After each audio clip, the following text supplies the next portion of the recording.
Bonjour à tous. Aujourd'hui, on va voir le roman Ainsi parla Zarathustra de Friedrich Nietzsche.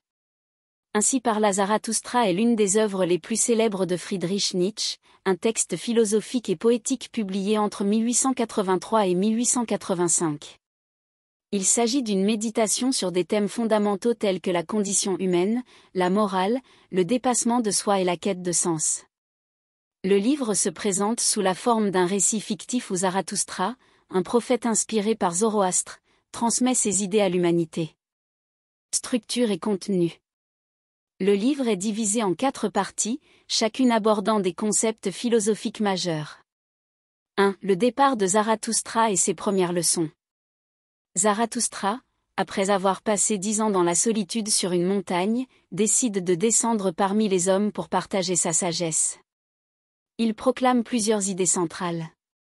La mort de Dieu, Zarathustra annonce que Dieu est mort, symbolisant la fin des valeurs religieuses et morales traditionnelles. L'humanité doit désormais créer ses propres valeurs.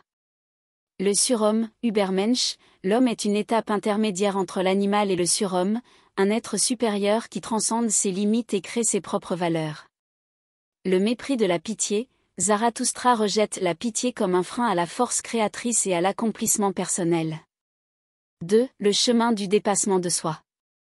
Zarathustra explique que l'humanité doit surmonter la médiocrité et l'esprit grégaire, symbolisé par le « dernier homme », un être satisfait de confort et de sécurité mais sans ambition.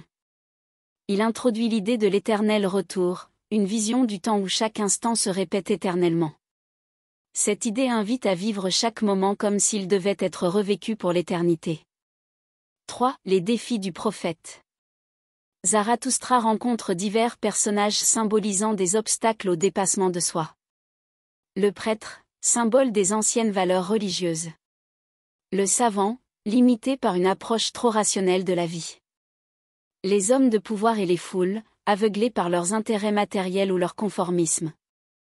Zarathustra souligne que le chemin du surhomme nécessite solitude, courage et créativité. 4. La maturité et l'accomplissement de Zarathustra. Zarathustra atteint une vision plus apaisée.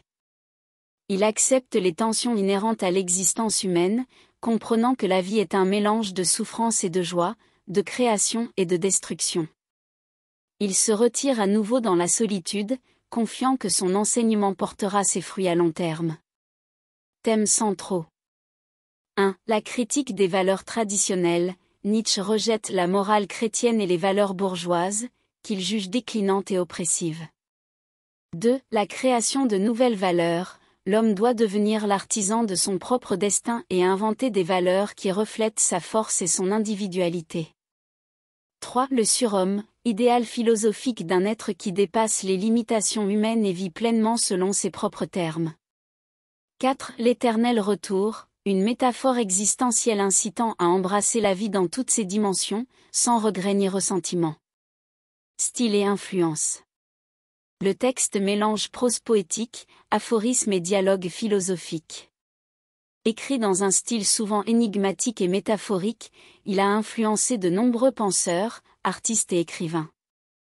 Ainsi parla Zarathustra reste une œuvre majeure de la philosophie moderne, bien qu'elle soit sujette à diverses interprétations. En somme, Nietzsche invite à une réflexion radicale sur la condition humaine et propose une vision audacieuse du dépassement de soi dans un monde où les valeurs traditionnelles ont perdu leur sens. Merci infiniment de votre attention.